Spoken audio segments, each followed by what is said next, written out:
नमस्कार साथियों, स्वागत है आपका हमारे कंसेप्ट बूस्टर सीरीज के अगले सेशन में।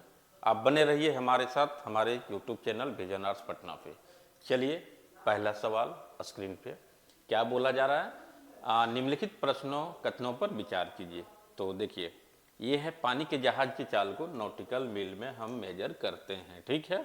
तो ये एकदम सही है मेरा। नॉटिकल मील में हम लोग पानी के जहाज के स्पीड को मेजर करते हैं। एक सवाल यहाँ पे देखिए, 1 nautical mile equal to how many kilometre. तो 1.852 किलोमीटर के बराबर होता है, ठीक है। यानी कि nautical mile is greater than kilometre, ठीक है। असर्शन रीजन टाइप के सवाल में पूछ लिया जाता है। चलिए, तो 1 nautical mile equal to 1.852 kilometre होता है। अब देखिए दूसरा, मैक मात्रक, ठीक है। मैक यूनिट के द्वारा प्रकाश की चाल को मापते हैं। तो देखिए ये मेरा गलत है, ये गलत है। देखिए दोस्तों, मैक यूनिट क्या होता है? Mach unit equal to speed of particle upon speed of sound. जिस मीडियम में हम लोग मापना होता है कि यहाँ का मैक के, तो वहाँ पे स्पीड ऑफ पार्टिकल लेते हैं और स्पीड ऑफ साउंड का जो रेशियो होता है उसी को हम मैक यूनिट कहते हैं। इसका मतलब ये प्रकाश वाला मेरा गलत है, यहाँ साउंड रहता तो सही हो सकता है, ठीक है। इसका मतलब 1 आंसर गलत सही है, इसका ये राइट है। चलिए अगला सवाल देखते हैं। जब कोई वस्तु सरल रेखा में गति करती है तो 4 ऑप्शन है, उसमें हमको बताना है। यानी कि स्ट्रेट लाइन मोशन, कोई भी पार्टिकल स्ट्रेट लाइन मोशन कर रही है। मान लीजिए ये मेरा है और ये बी है, ठीक है। यहाँ से यहाँ तक वेलोसिटी से किसी पार्टिकल को आना है, कुछ भी वेलोसिटी भी है, वस्तु द्वारा निर्धारित की गई दूरी उसके विस्थापन से अधिक होगा, ठीक है। तो ये गलत है, क्योंकि अगर कोई पार्टिकल स्ट्रेट लाइन में जा रही है तो स्पीड यानी कि डिस्टेंस और डिस्प्लेसमेंट सेम होगा, ठीक है। डिस्टेंस एंड डिस्प्लेसमेंट दोनों सेम होगा। तो ये बोला जा रहा है विस्थापन से अधिक दूरी होगा, ये गलत है। वस्तु द्वारा निर्धारित की गई दूरी उसके विस्थापन से कम होगी, यानी कि ये भी गलत होगा, ठीक है। ये भी मेरा गलत होगा। यहाँ पे D equal to S, speed equal to displacement. चलिए तीसरा, वस्तु द्वारा निर्धारित की गई दूरी तथा उसके विस्थापन का अनुपात सदैव 1 होगा, ठीक है। ऑलवेज इक्वल होगा। चलिए सी ऑप्शन मेरा सही है, लेकिन डी पे देखते हैं। वस्तु द्वारा निर्धारित किया गया विस्थापन हमेशा 0 होगा। नहीं, विस्थापन 0 कब होता है? जब मान लेते हैं पार्टिकल ए से स्टार्ट किया, बी तक गया और बी से फिर स्टार्ट करके ये पे पहुंच गया, तो इस केस में विस्थापन डिस्प्लेसमेंट 0 हो जाएगा। लेकिन डिस्टेंस क्या हो जाएगा? यहाँ से यहाँ अगर डी डिस्टेंस है और यहाँ फिर डी डिस्टेंस है, तो टोटल दूरी जो ट्रेवल किया है उसी को हम क्या कहते हैं? डिस्प्लेसमेंट। तो डी प्लस डी इतना हो जाएगा डिस्टेंस, लेकिन डिस्प्लेसमेंट इसका 0 होगा। चलिए अगला सवाल देखते हैं। चलिए, जब कोई वस्तु वृत्तीय पथ पे चक्कर लगाती है तब इसके द्वारा निश्चित किया गया विस्थापन। देखिए दोस्तों, यहाँ पे फिर वही सवाल है, थोड़ा सा सोचिए क्या आंसर होना चाहिए। 4 ऑप्शन दिया है, दूरी का मान 0 होगा, तो दूरी का मान कभी 0 नहीं होगा, ठीक है। डिस्प्लेसमेंट में be 0 but distance never be 0। चलिए देखते हैं, यहाँ पे बोला जा रहा है कि कोई भी पार्टिकल वृत्तीय पथ पर 2 चक्कर लगाता है। यानी कि यहाँ से यहाँ एक बार आया, ठीक है, फर्स्ट बार, फिर यहाँ से यहाँ मेरा दूसरा बार आया, ठीक है। यानी कि एक बार और एक बार और 2 बार। तो हम बोले हैं कि डिस्टेंस क्या होता है? तो total path travel by the particle. तो डिस्टेंस इसका क्या हो जाएगा? यानी कि 2 बार सरकमफेरेंस ट्रेवल किया है, 2 बार सरकमफेरेंस के बराबर डिस्टेंस ट्रेवल किया हुआ है। तो सरकमफेरेंस ऑफ सर्किल क्या होता है? सरकमफेरेंस 2 पाई आर, तो ये तो एक बार में ट्रेवल किया है, प्लस 2 पाई आर, ठीक है। तो ये यानी कि 4 पाई आर ये डिस्टेंस ट्रेवल किया है। लेकिन डिस्प्लेसमेंट क्या होगा, तो देखिए पहली बार यहाँ से यहाँ आया है तो फिर डिस्प्लेसमेंट 0, फिर यहाँ से स्टार्ट किया यहाँ पे आ गया, यानी कि डिस्प्लेसमेंट इसका 0 हो गया, ठीक है। डिस्प्लेसमेंट 0। देखिए सो ऑप्शन से हम लोग आते हैं, दूरी का मान वृत्तीय पथ की परिधि के बराबर होगा। दूरी का मान वृत्तीय पथ की परिधि के बराबर होगा, तो सही है, परिधि के बराबर होगा। अब चलिए, विस्थापन का मान वृत्तीय पथ की परिधि के मान के दोगुने के बराबर होगा। विस्थापन कहाँ से दोगुना हो जाएगा, वो तो शून्य हो जाएगा। विस्थापन का मान शून्य होगा, तो ये मेरा सही है, ठीक है। बोलता यहाँ पे दूरी का मान वृत्तीय पथ की परिधि के बराबर होगा, तो परिधि के बराबर, लेकिन यहाँ पे 2 बार किया है, यानी कि 2 टाइम्स ऑफ परिधि, परिधि के दोगुने के बराबर होगा इसमें, तो इसीलिए ये आंसर भी मेरा गलत हो गया, ठीक है। पहला तो ये गलत है, दूसरा भी गलत है। यहाँ 2 टाइम्स परिधि के बराबर रहता तो सही होता, विस्थापन का वृत्तीय पथ की परिधि के मान के दोगुने के बराबर होता, ये भी गलत है। इसका मतलब right option 4 is the right option, यानी कि डिस्प्लेसमेंट का मान 0 होता है। चलिए अगला सवाल देखते हैं। निम्नलिखित कथनों पर विचार कीजिए। अब बोला जा रहा है वस्तु द्वारा एकांक समय में निर्धारित की गई दूरी को उस वस्तु की चाल कहते हैं, ठीक है। चलिए अब यहाँ पे डिफिनेशन है, चाल distance travel by the body in time. Distance equal to velocity into time होता है, तो वेलोसिटी क्या हो जाए, डिस्टेंस अपॉन टाइम, यही होता है। Distance per unit time is called velocity, यानी कि distance travel by the body per unit time is called वस्तु की चाल, इसी को कहते हैं। इसका मतलब ये ऑप्शन मेरा सही है। दूसरा, चाल ओडोमीटर द्वारा मापी जाती है, ठीक है। तो गाड़ी उड़ी में ओडोमीटर लगा होता है, उसी के द्वारा हमको डिस्टेंस पता चलता है, डिस्टेंस पता चलता है कि गाड़ी कितना दूरी तक गया है, ठीक है, दूरी तक गया है। तो यहाँ पे क्या था, चाल ओडोमीटर द्वारा नहीं, तो ओडोमीटर के द्वारा हम डिस्टेंस का मेजर करते हैं, ये हमको डिस्टेंस मेजर करता है कि कितना दूरी गाड़ी स्टार्टिंग से गया है, ठीक है। तो 2 ऑप्शन मेरा गलत है। चलिए, तो ये सही है मेरा, ठीक है, ये मेरा सही है। अगला सवाल देखते हैं। बोला जा रहा है निम्नलिखित कथनों पर असत्य कथन को चुनिए, इसमें से कौन सही नहीं है। औसत चाल वस्तु द्वारा निर्धारित की गई दूरी था, तो चलिए एवरेज डिस्टेंस, यानी कि औसत चाल क्या होता है, तो औसत चाल total distance travel by the body upon total time. जो मान लीजिए एवरेज वेलोसिटी, तो total distance upon total time, इसी को हम मान लेते हैं। ए से बी गया, यहाँ पे x डिस्टेंस ट्रेवल किया, टाइम t1 लगा, फिर बी से सी गया, x2 डिस्टेंस ट्रेवल किया, यहाँ पे टाइम t2 लगा, ठीक है।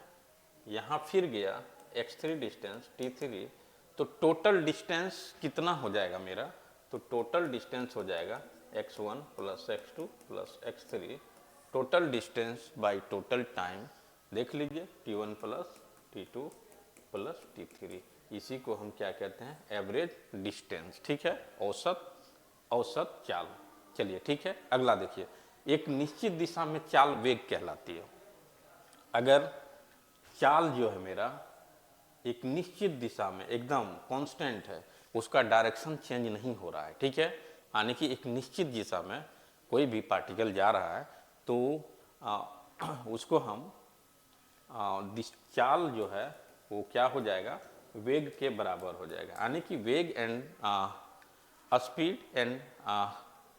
स्पीड और वेग और दोनों सेम हो जाता है, ठीक है।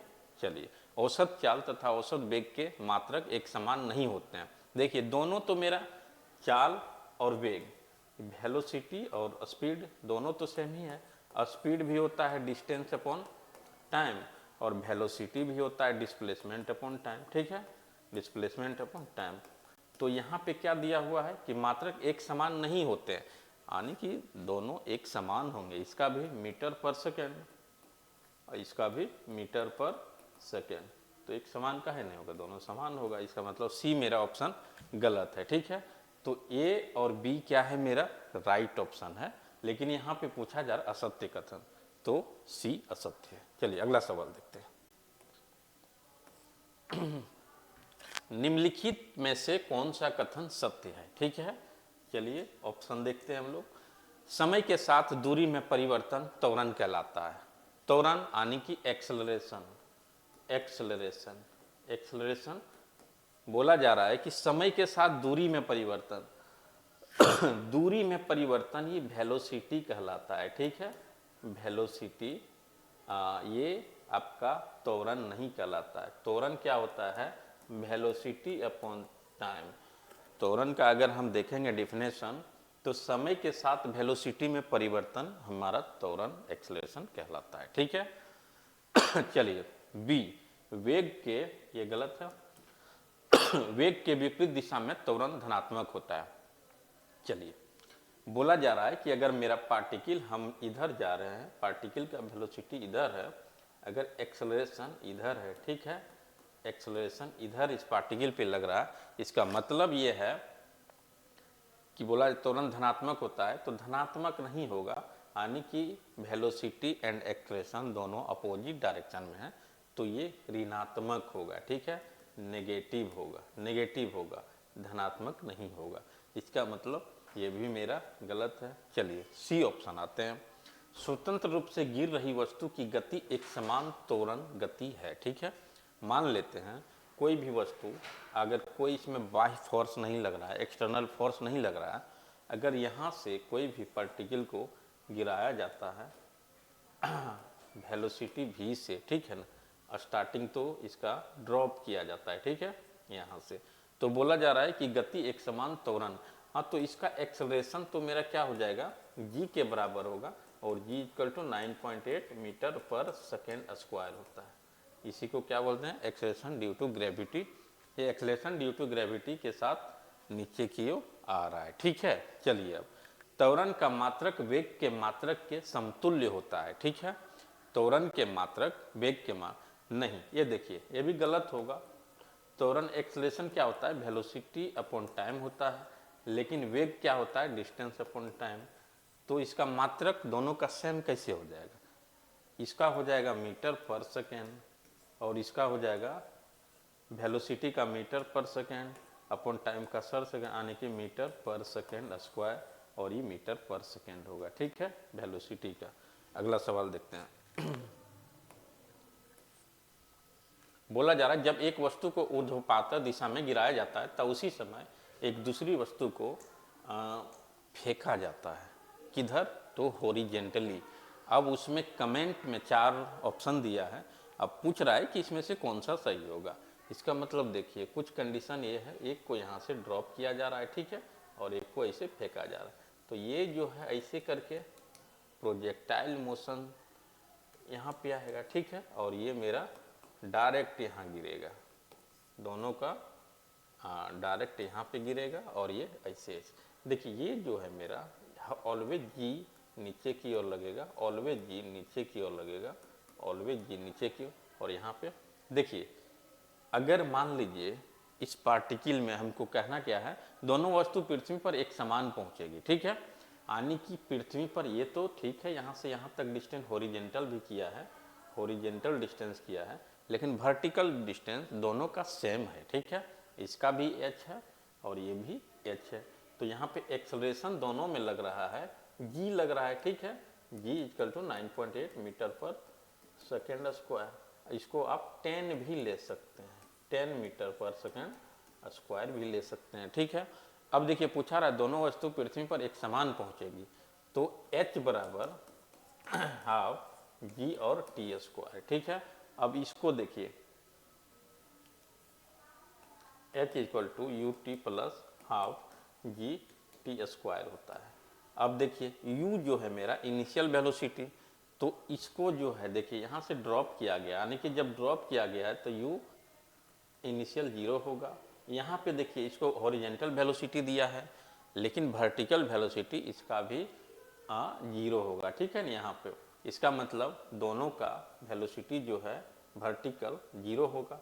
तो h equal to half g into t square, दोनों का हाइट सेम है, ठीक है, हाइट सेम है। तो t बराबर क्या हो जाएगा 2h अपॉन जी का रूट अंडर, इसका मतलब दोनों एक समान टाइम पे हमारा नीचे की ओर पहुँचेगा दोनों वस्तु। अब पहला कण पृथ्वी पर पहले पहुँचेगा, कैसे पहुँचेगा पहले, जब हाइट सेम है, acceleration due to gravity in the direction of vertical same है, तो दोनों एक टाइम पे ही पहुँचेगा। देखिए सी, दूसरा कण पृथ्वी पर पहले पहुँचेगा, ये भी गलत है। कुछ कहा नहीं जा सकता है, ऐसा थोड़े है कि हम लोग तो निकाल लिए। देखिए T equal to 2h upon G, यानी कि दोनों का, ठीक है, तो ये ऑप्शन सही है। अगला, जब एक वस्तु वृत्तीय पथ पर नियत चाल से गति करती है तब, देखिए यहाँ पे ये अच्छा सवाल है। बोला जा रहा है एक वस्तु है जो सर्कल में एक नियत चाल यानी कि एक कांस्टेंट वेलोसिटी पे, ठीक है, मान लेते हैं। यहाँ पे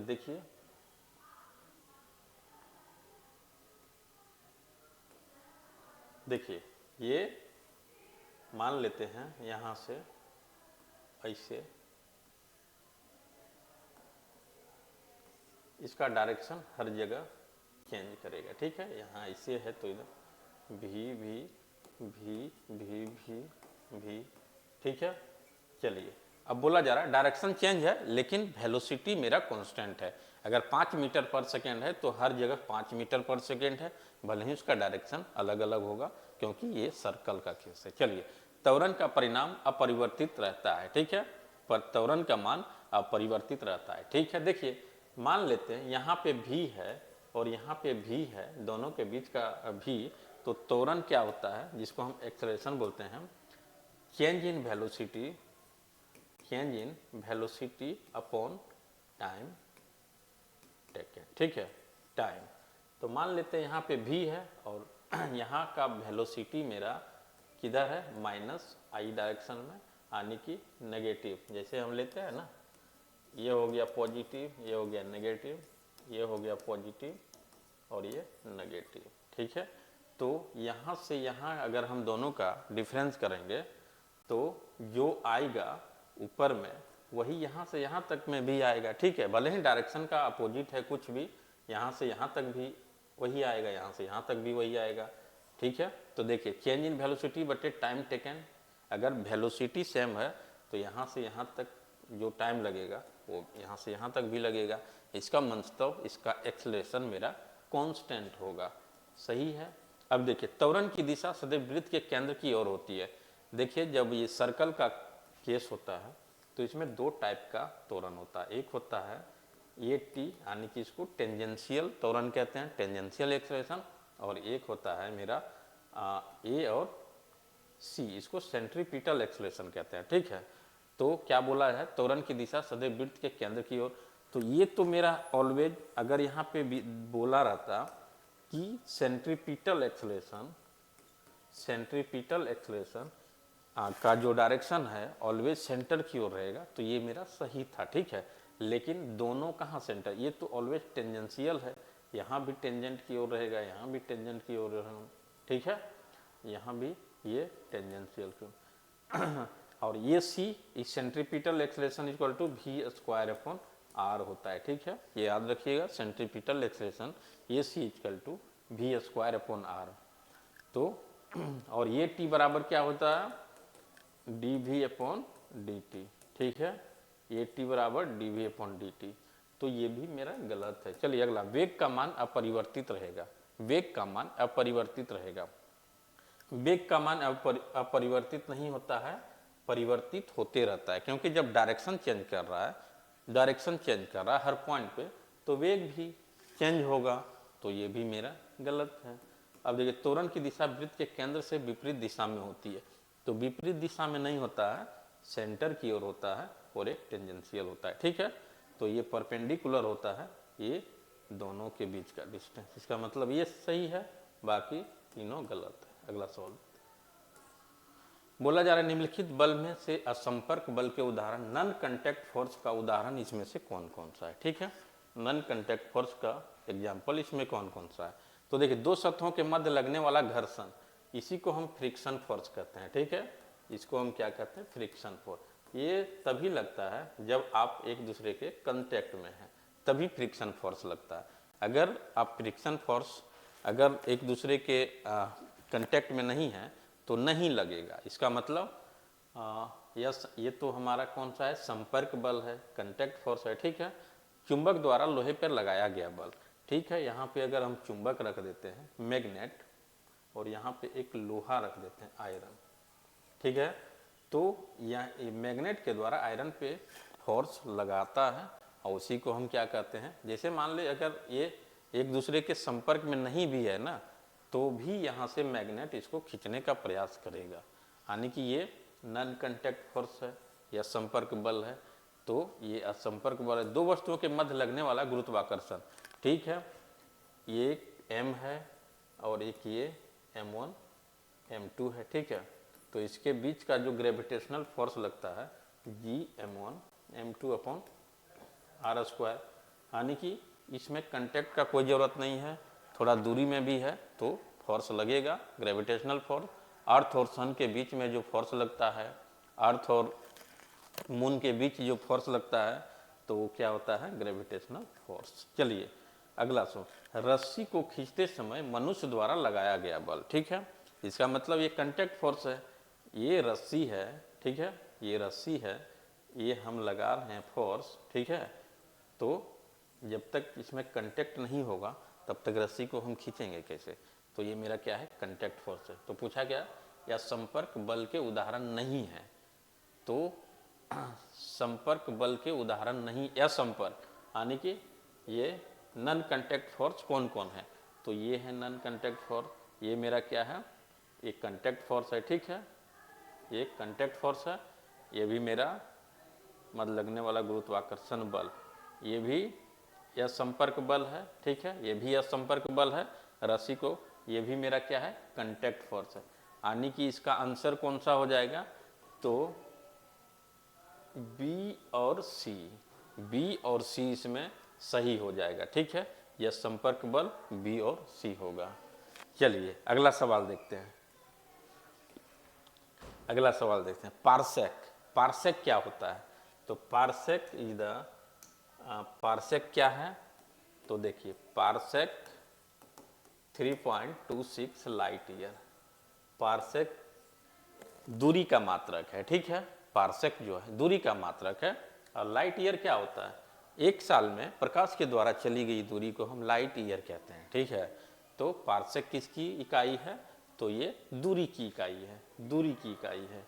अगला सवाल, प्रकाश की चमक का ल्यूमिनेंस किसका मात्रक है, तो ज्योति तीव्रता जो होता है उसी के हम प्रकाश के ल्यूमिनेंस से मेजर करते हैं। ठीक है, इसका मतलब इसका ये आंसर हो गया। चलिए अगला सवाल देखते हैं, अगला सवाल में आते हैं हम लोग, क्यूरी किसकी इकाई है, क्यूरी ये radioactive series, curie is the SI unit of, curie किसकी इकाई है, तो हम जानते हैं रेडियो एक्टिविटी धर्मिता का हम क्यूरी से मेजर करते हैं। ठीक है, चलिए अब रेडियो एक्टिविटी क्या होता है, तो अल्फा बीटा और गामा जो भी इमिट करता है वो रेडियो एक्टिव एलिमेंट कहलाते हैं। ठीक है, और ये रेडियो एक्टिव एलिमेंट जो होता है मेरा न्यूक्लियस का ये प्रॉपर्टी है। ठीक है, यानी कि N/P जिसका इक्वल नहीं है, यानी कि 1 के बराबर नहीं है, वो अनस्टेबल न्यूक्लियस है, और वो रेडियो एक्टिविटी करके अपना न्यूक्लियस को स्टेबल करना चाहता है। ठीक है, तो alpha beta and gamma, radio active element alpha beta और गामा रे एमिट करता है। ठीक है, चलिए ऊर्जा किसकी है, तो ये तो ऊर्जा तो जूल से मेजर करते हैं। ठीक है ना, या तो कैलोरी। चलिए ठंडा तो जानवे करते हैं, तापमान का तो kelvin, degree Celsius and Fahrenheit.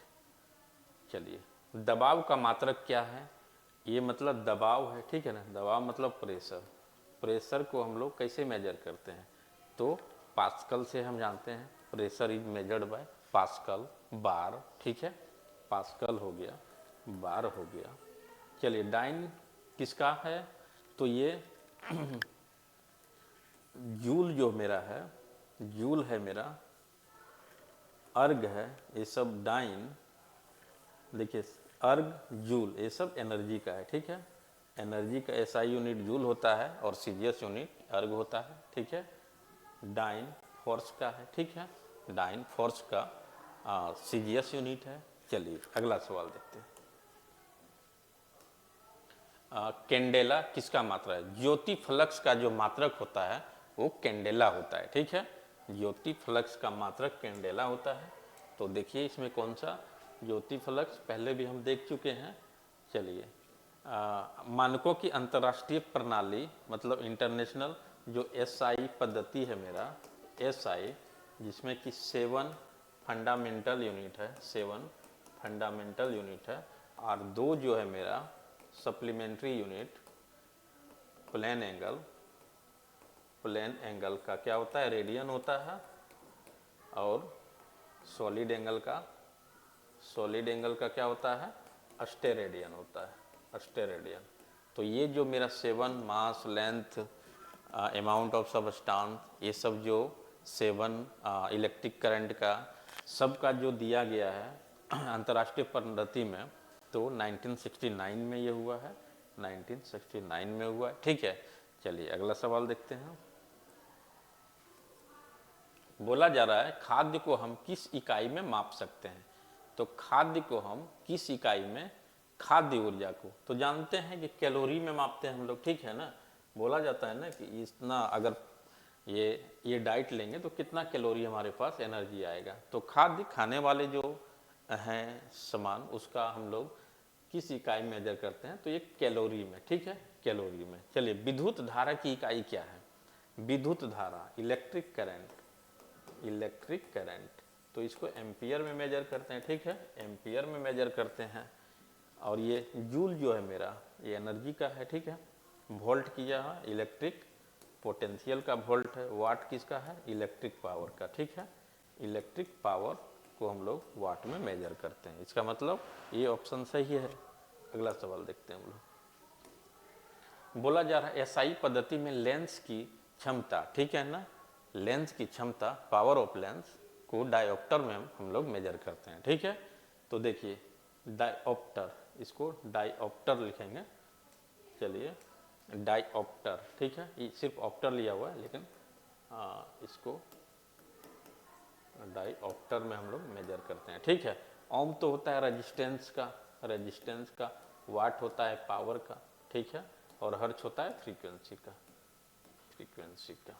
चलिए डेसिबल किसे मापने के लिए प्रयोग किया जाता है, डेसिबल, तो sound, intensity of sound is measure by decibel. तो यहाँ पे चुंबकीय फ्लक्स, खून का हीमोग्लोबिन गलत है, तापमान नहीं, वातावरण में ध्वनि की तीव्रता, तो सी ऑप्शन मेरा सही है। चलिए अगला सवाल में आते हैं हम लोग। बोला जा रहा है त्वरण ज्ञात करने का सही निम्नलिखित में से कौन सा फॉर्मूला है, यानी कि एक्सेलरेशन फाइंड आउट हमको करना है तो हम किस फॉर्मूला से कर सकते हैं। देखिए 4v equal to u plus a t, S equal to u t plus half a t square, v square equal to u square plus 2as, और S n equal to u plus half into 2n-1 into t square, ठीक है। चलिए ये तीनों जो मेरा है ये है फाइनल वेलोसिटी, ये इनिशियल वेलोसिटी है, ठीक है, ये है एक्सेलरेशन और ये टाइम है। तो इस फॉर्मूला से हम लोग एक्सेलरेशन फाइंड आउट कर सकते हैं। तो देखिए यहाँ ये ज़्यादा मेरा सटीक है, v equal to u plus a t. अगर हमको एक्सेलरेशन फाइंड आउट करना है तो v minus u equal to a into t. अब a इक्वल टू क्या हो जाएगा, v माइनस यू बटे टी, डेट इज यही हो गया मेरा एक्सेलरेशन, एक्सेलरेशन, ठीक है। तो देखिए कौन सा, v equal to u plus a t, v equal to u नहीं, ये कोई भी ऑप्शन सही नहीं लग रहा है, ठीक है, ये सब गलत, सारा का सारा ऑप्शन गलत है। अब इसको सही कर लेते हैं, v equal to u plus a t, ठीक है। ये इक्वल टू क्या आ जाएगा, v minus u upon t. तो यही मेरा सही है। चलिए अगला सवाल में देखते हैं, कुछ टाइपिंग मिस्टेक कर देता है। चलिए, पदार्थ के संवेग और वेग के अनुपात कौन सी भौतिक राशि प्राप्त होती है। चलिए, संवेग क्या होता है, मोमेंटम m इंटू भी, ठीक है। इसी को हम संवेग कहते हैं, संवेग कहते हैं, ठीक है। बोला जा रहा है संवेग और वेग, और वेग क्या होता है, वेग वही वेलोसिटी। तो देखिए दोनों का रेशियो से हमको क्या प्राप्त होता है। तो देखिए p अपॉन v, तो m into v upon v, ठीक है। v से कट गया, तो ये मेरा क्या हो गया, मास, मास। तो देखिए है यहाँ पे, तो ये द्रव्यमान, ठीक है, द्रव्यमान प्राप्त होता है। सी ऑप्शन इसका सही है। अगला सवाल देखते हैं हम। बोला जा रहा है शून्य में स्वतंत्र रूप से गिरने वाली वस्तुओं, ठीक है, शून्य में स्वतंत्र रूप से गिरने वाली वस्तुओं का क्या होता है। तो देखिए उसी फॉर्मूला को हम लगाएंगे, v equal to u plus a t. बोला जा रहा है यहाँ पे ये वैक्यूम है, ठीक है। ये क्या है, केस है मेरा वैक्यूम का केस है, जहाँ पे एक्सेलरेशन मेरा जीरो हो जाएगा। इसका मतलब एक्सेलरेशन क्या हो जाएगा, मेरा जीरो हो जाएगा। तो v इक्वल टू यू, ठीक है, यानी कि एक समान वेलोसिटी से नीचे की ओर आएगा, आएगा जरूर लेकिन एक समान वेलोसिटी से, ठीक है। तो ये वैक्यूम का केस है, शून्य मतलब जहाँ पे acceleration due to gravity is zero, तो वहाँ पे क्या हो जाए, समान त्वरण। ये तो गलत है मेरा, समान त्वरण। अब दोनों क्वेश्चन सेम ही है लेकिन थोड़ा सा मिस्टेक हुआ इसमें। इसका मतलब है समान वेग से नीचे आएगा। चलिए बी ऑप्शन गलत है। यहाँ पे जो आंसर दिया हुआ है ना उसको नहीं देखना है, क्योंकि गलत आंसर गलत रहता है इसमें, ठीक है। एक आध गो सही हो जाता है लेकिन अधिकतर आंसर इसका गलत है। तो इसका बी ऑप्शन सही होगा। अगला सवाल देखते हैं। चलिए, यदि किसी वस्तु को बार बार झुला दिया जाए तो क्या हो जाएगा। गतिमान वस्तु रुकी हुई हो जाती है, उपयुक्त दोनों सही है, सदैव झुका रहता है, ठीक है। किसी वस्तु को बार बार झुला दिया जाए तो देखिए आप झूला का केस लीजिए, ठीक है, झूला का केस। तो क्या होता है, मान लेते हैं यहाँ पे बैठा वस्तु को ऐसे ऐसे, तो ऑलवेज मान ले बार बार यहाँ आएगा फिर ऐसे कर देंगे, तो ये क्या हो जाएगा, मोशन में रहेगा। और कभी भी स्ट्रेट लाइन, मान लेते हैं स्ट्रेट कब होगा, जब यहाँ से यहाँ आएगा, तो यहाँ आएगा तो फिर इधर जाएगा, इधर जाएगा। इसका मतलब है वस्तु रुकी हुई हो जाती है। तो ये कहाँ, ये तो गलत है, ये गलत है, ठीक है। सदैव झुका रहता है, तो सदैव झुका नहीं रहता है, मतलब कभी स्ट्रेट लाइन में आता है, ठीक है, कभी एक क्षण के लिए भी स्ट्रेट लाइन में होता है, ठीक है। तो देखिए ये भी मेरा गलत है। इसका मतलब क्या हो जाएगा, ये डी इनमें से कोई नहीं। चलिए अगला सवाल देखते हैं हम लोग। अगला सवाल है, किसी पिंड के स्थायित्व तथा भार में अंतर होता है। देखिए स्थायित्व मतलब ये हो गया द्रव्यमान, ठीक है, द्रव्यमान और भार में अंतर यहाँ पे पूछा जा रहा है, ठीक है। टाइपिंग मिस्टेक ये भी किया गया, यहाँ पे द्रव्यमान, इसका द्रव्यमान। तो देखिए द्रव्यमान और भार में, तो भार क्या होता है मान लेते हैं, वो तो डिपेंड करता है हमारा हम कहाँ पे हैं उसके अनुसार। भार बराबर होता है मेरा m मास इंटू जी, ठीक है। अगर हम चंद्रमा पे चले गए हैं तो वहाँ पे मेरा भार कम हो जाएगा, भार मेरा कम हो जाएगा, लेकिन मास कहीं भी मेरा कांस्टेंट होता है, ठीक है। मास इज ऑलवेज कांस्टेंट, हम कहीं भी चले जाएंगे भार चेंज होता है, वेट चेंज होता है। तो देखिए ये भूमध्य रेखा और इक्वेटोरियल, मतलब ये क्या हो गया मेरा पोल। तो यहाँ से अगर इधर जाएंगे तो मेरा जी का मान क्या होता है, बढ़ता है, ठीक है, बढ़ता है। ये सवाल भी पूछा जाता है कि भूमध्य रेखा से अगर पोल में जाएंगे तो जी का मान क्या होता है, 4 ऑप्शन रहेगा, परिवर्तित होता है, अपरिवर्तित रहता है, बढ़ता है, घटता है। तो इसका मतलब है ये क्या होता है, बढ़ता है। एक फॉर्मूला भी है इसका, जी बराबर g 1 minus omega into r square, ठीक है। तो इस फॉर्मूला से भी हम फाइंड आउट कर सकते हैं। लेकिन चलिए ये क्या है, किसी पिंड के स्थायित्व तथा भार में अंतर होता है, क्योंकि देखिए स्थायित्व का यहाँ पे क्या हो जाएगा, ये द्रव्यमान होता है, ठीक है, द्रव्यमान। तो द्रव्यमान परिवर्तित रहता है जबकि भार परिवर्तित नहीं होता है। ये गलत है, यहाँ पे उल्टा दे दिया है, भार परिवर्तित होता है, होना चाहिए। चलिए अस्थायी तो नियत रहता है, ये सही है मेरा, और जबकि भार परिवर्तित होता है, इसका मतलब बी सही है। चलिए अगला सवाल देखते हैं हम। बोला जा रहा है किसी भी दिशा या स्थिति में वस्तु की स्थिति और दिशा में तब तक कोई परिवर्तित नहीं होता है जब तक उस पर कोई बाह्य बल सक्रिय ना हो। ये कौन बोलता है? तो न्यूटन का प्रथम, Newton, first law of Newton, जो यही बोलता है कि अगर किसी भी वस्तु में जब तक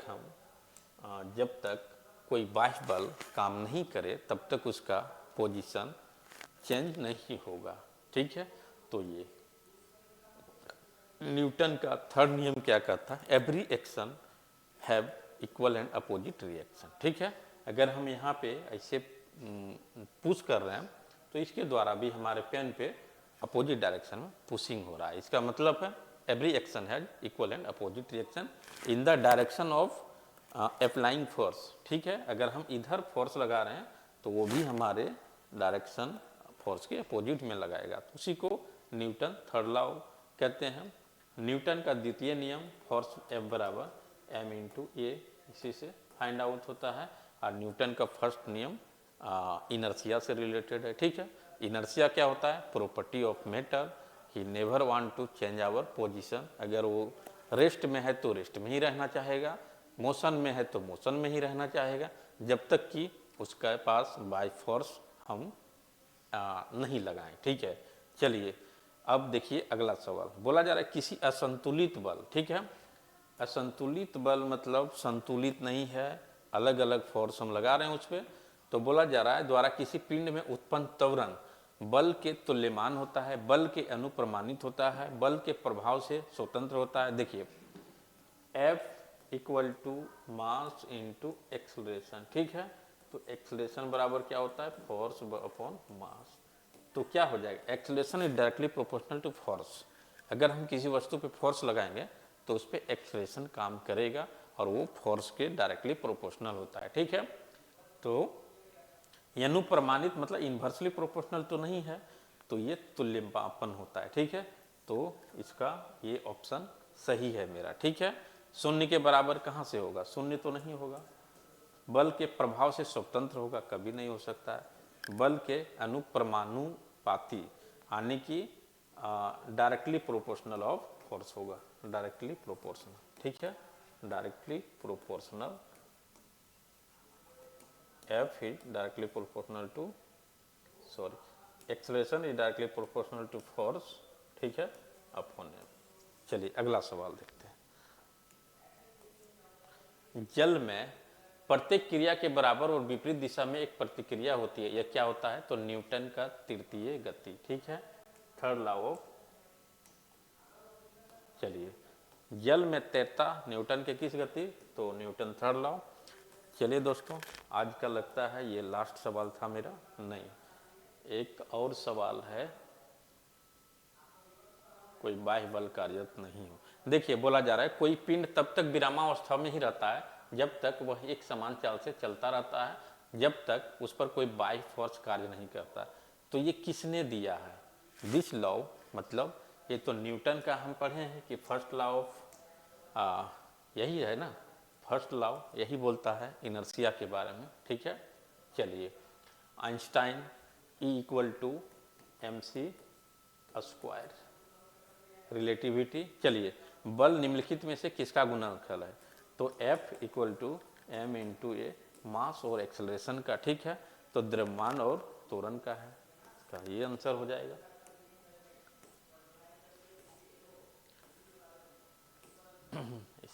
जब कोई व्यक्ति चंद्रमा पर उतरता है तो उसके शरीर में उपस्थित, देखिए चार ऑप्शन है इसमें आपको। अगर मान लीजिए अर्थ से मून की ओर गया है वस्तु, तो क्या होगा? पदार्थ की मात्रा एवं भार की मात्रा अपरिवर्तित रहेगी। ठीक है, तो भार अपरिवर्तित नहीं रहेगी, भार चेंज करता है according to G, according to G. तो भार घट कर कम हो जाता है, तो वहाँ जी, चंद्रमा जो होता है अर्थ का 6 भाग होता है, यानी कि जी अगर यहाँ 10 है तो 10/6 चंद्रमा पे होगा। इसका मतलब भार कम हो जाता है, भार कम हो जाता है, ये भी सही है मेरा। वहाँ पे भार कम हो जाएगा, मात्रा एवं भार दोनों में कमी होगी। तो मात्रा तो अपरिवर्तित होगी। मान ली 6 kg का वस्तु है तो ऐसा थोड़े वहाँ जाके 10 kg या 3 kg हो जाएगा। मात्रा जो है शरीर में वो अपरिवर्तित होगी, लेकिन भार परिवर्तित हो जाएगा। जी पर डिपेंड, भार घटकर कम हो जाता है। ठीक है, ये सही है, भार घटकर कम हो जाएगा क्योंकि G/6 हो जाता है। मात्रा की मात्रा एवं भार अपरिवर्तित रहेगी, यानी कि इसका सिर्फ बी ऑप्शन सही है, बाकी सब गलत है। ठीक है, अब देखिए यदि हम भूमध्य रेखा से ध्रुव की ओर जाते हैं तो जी का मान क्या होता है। देखिए कोई भी सैटेलाइट अगर हम लॉन्च करते हैं तो भूमध्य रेखा से लॉन्च किया जाता है। इसका रीजन ये है क्योंकि वहाँ पे जी का मान कम होता है, इसलिए कम एनर्जी चाहिए सैटेलाइट को ऊपर जाने के लिए। ठीक है, तो पोल पे जी का मान ज़्यादा होता है और भूमध्य रेखा पे जी का मान क्या होता है, कम होता है। इसका मतलब अगर हम ध्रुव की ओर जाएंगे तो जी का मान बढ़ता है। ठीक है, जी का मान इंक्रीज करता है। अगला सवाल देखिए, बोला जा रहा है शरीर का वजन पृथ्वी की सतह पर सभी जगह एक समान होगा, वेट ध्रुव पर अधिकतर होगा। तो देखिए जहाँ पे जी का मान ज़्यादा होगा वहाँ पे वेट ज़्यादा होगा। तो अभी हम देखे थे ध्रुवों पर अधिकतम होगा, ठीक है, पोल पर अधिक होगा। ठीक है, तो देखिए इसका आंसर बी हो जाएगा। अब देखिए एक अंतरिक्ष यात्री पृथ्वी तल की तुलना में चंद्रमा पर अधिक ऊंचाई पर छलांग लगा सकता है। इसका रीजन ये है कि वहाँ पे जी का मान जो होता है G/6 हो जाता है। ठीक है, अगर यहाँ पे कोई 10 मीटर ऊपर जा रहा है उछल के तो वहाँ पे 60 मीटर चला जाएगा। ठीक है, तो ये वहाँ चंद्रमा पर भारहीन होता है, चंद्रमा पर कोई वातावरण नहीं होता है, चंद्रमा पर गुरुत्वाकर्षण बल पृथ्वी की तुलना में अल्प होता है। ये मेरा राइट ऑप्शन है, वहाँ पे जी का मान पृथ्वी से कम होता है। फिर चंद्रमा पृथ्वी से छोटा है, ये कोई रीजन नहीं है। भारहीन एकदम नहीं होता है, भार होता है लेकिन कम होता है। चंद्रमा पर कोई वातावरण नहीं है, वायुमंडल तो है लेकिन। चलिए अगला सवाल देखते हैं। बोला जाड़ों की रात में अत्यधिक ठंड पड़ने पर पानी की पाइप फट जाती है।